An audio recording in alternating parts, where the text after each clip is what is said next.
Un saludo a todos los estudiantes del tercero de Teología. En nuestro curso de libros sapienciales continuamos con este tercer apartado, que es la tradición sapiencial en el Antiguo Testamento. Partimos del presupuesto que ustedes ya manejan el concepto claro de literatura sapiencial, tradición sapiencial y también tradición intelectual. De hecho, en este apartado vamos a hacer una opción preferencial por la fórmula tradición sapiencial por encima del concepto literatura sapiencial. Porque efectivamente ya lo hemos señalado en los capítulos anteriores, en los apartados anteriores, que encontramos presencia de material y de interés didáctico fuera del ámbito literario propiamente sapiencial, que son los 5 libros que ya hemos mencionado. Así, por ejemplo, el Pentateuco, especialmente en el libro del Génesis, encontramos abundante material sapiencial.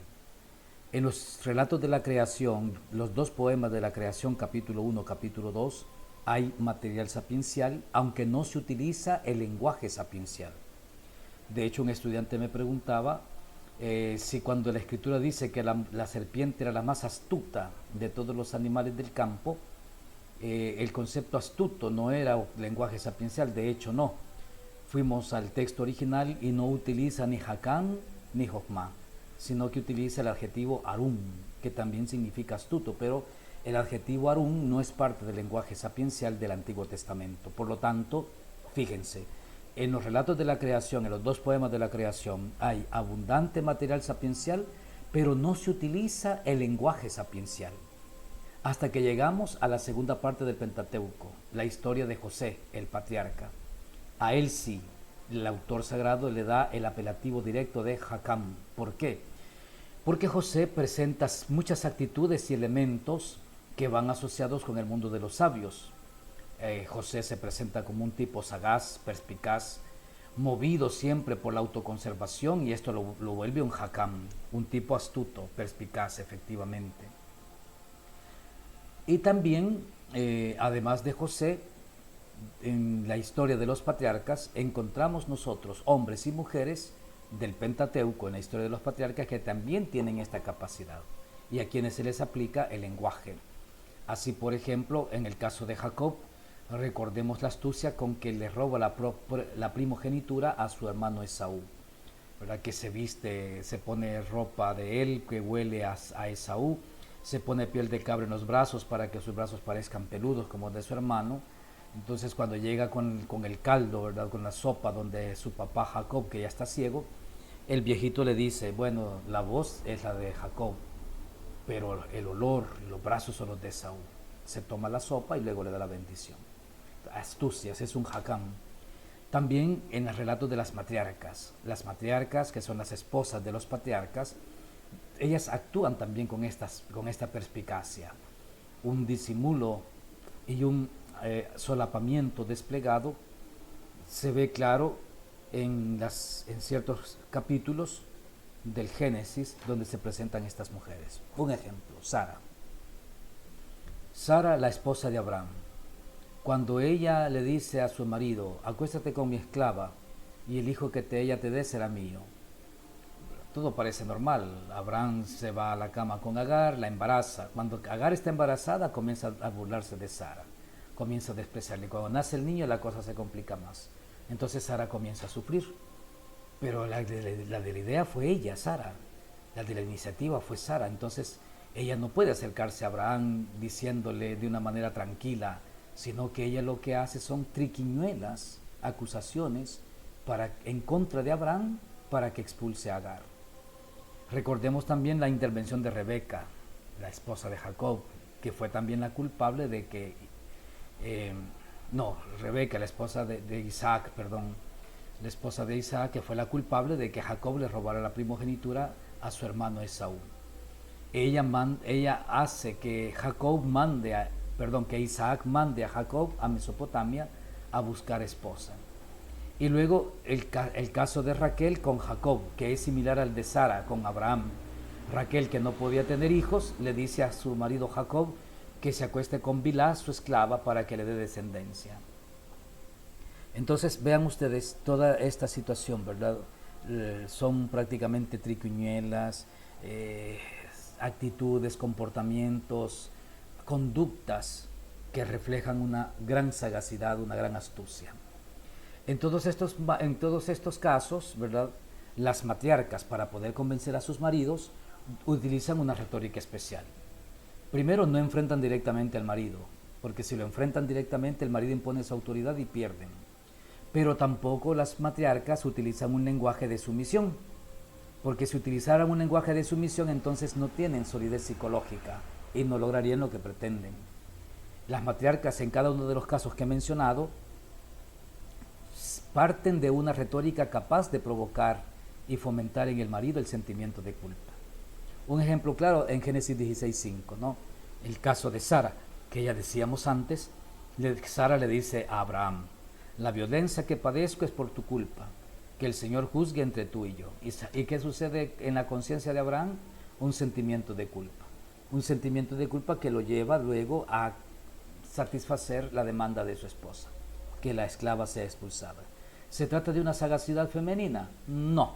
Al menos en el Pentateuco, en el Génesis no. Porque esta sagacidad también se aplica a figuras masculinas. Por eso, más que sagacidad femenina, hablaremos de una sagacidad sapiencial. Porque de la misma manera que las mujeres utilizan este tipo de actitud, también los hombres utilizan el mismo tipo de actitud para convencer.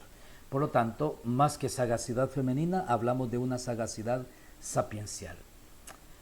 Dentro del Pentateuco, y para entrar luego en la historia deuteronomista, es particular el elemento novedoso que introduce el Deuteronomio en el concepto del desarrollo evolutivo del elemento sapiencial en el Antiguo Testamento. El Deuteronomio persiste con un colorido intelectual. El Deuteronomio tiene un tono didáctico, un tono reflexivo.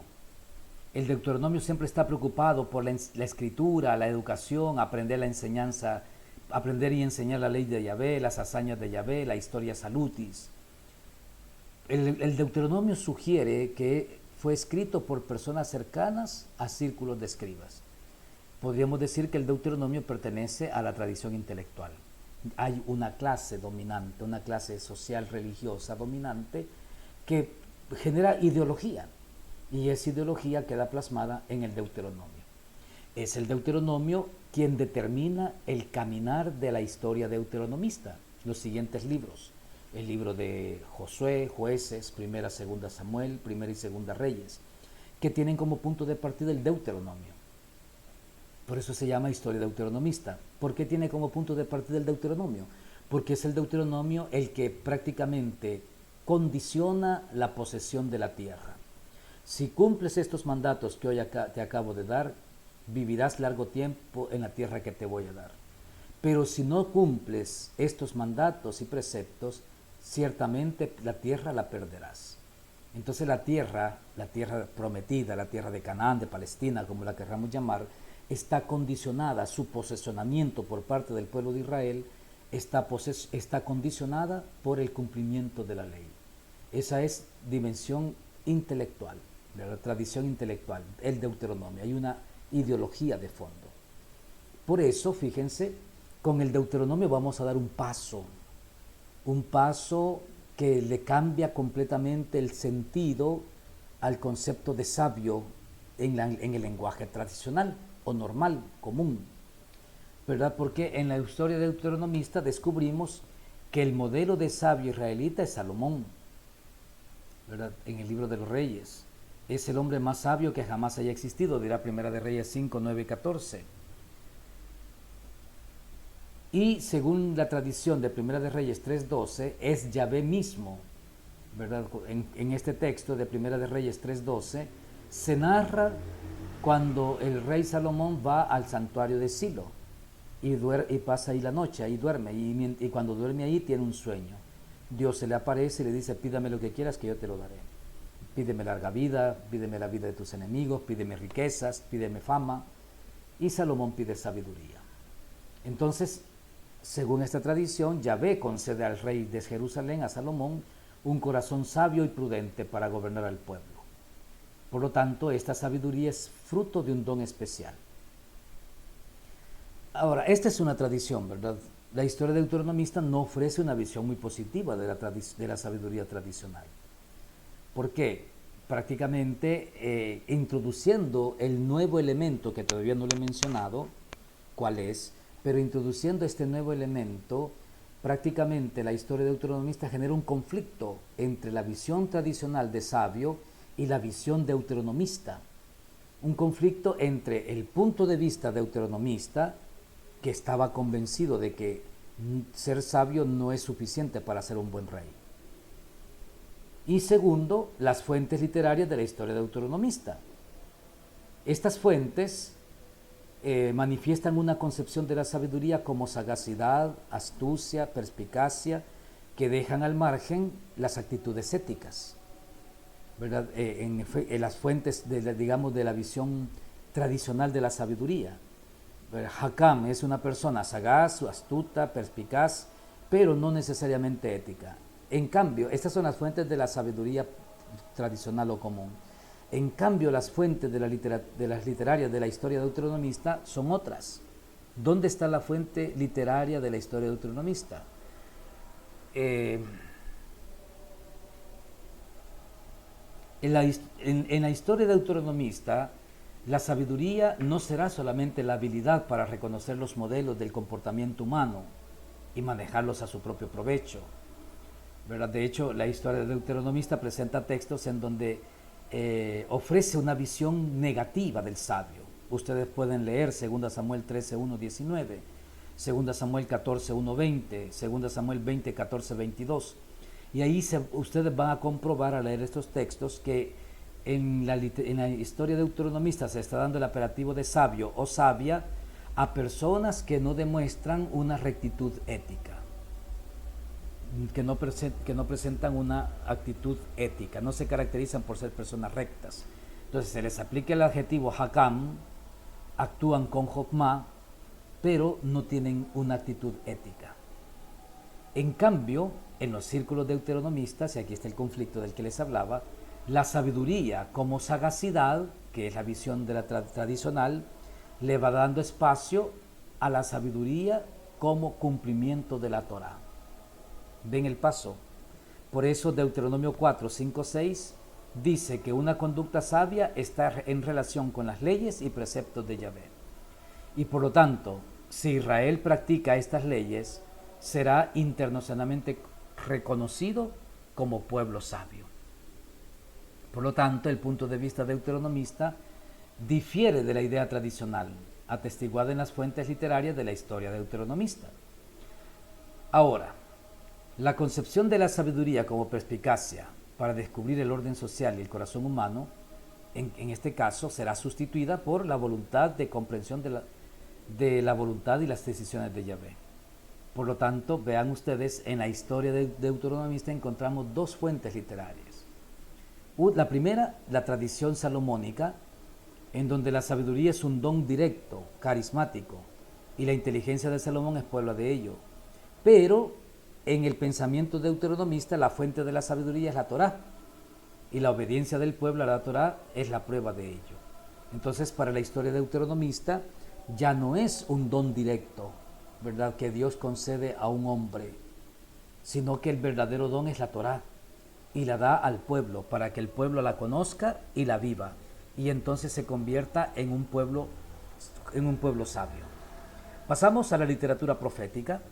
La literatura profética ya es heredera del enfoque deuteronomista, porque en cuanto a lo que se refiere al pensamiento sapiencial en este tipo de literatura, nos encontramos con una polaridad. Ustedes deben saber que el primer libro escrito del Antiguo Testamento, es el libro del profeta Oseas, siglo VIII. Y ahí se refleja indirectamente la presencia de los sabios en el corpus profético como redactores. La influencia de los sabios como redactores. Recuerden, es el primer documento escrito del Antiguo Testamento. Pero es interesante, por otro lado, que los sabios mencionados explícitamente como Hakamim en la literatura profética casi siempre van en oposición a los profetas, especialmente cuando se trata de temas de la justicia, y de las decisiones políticas.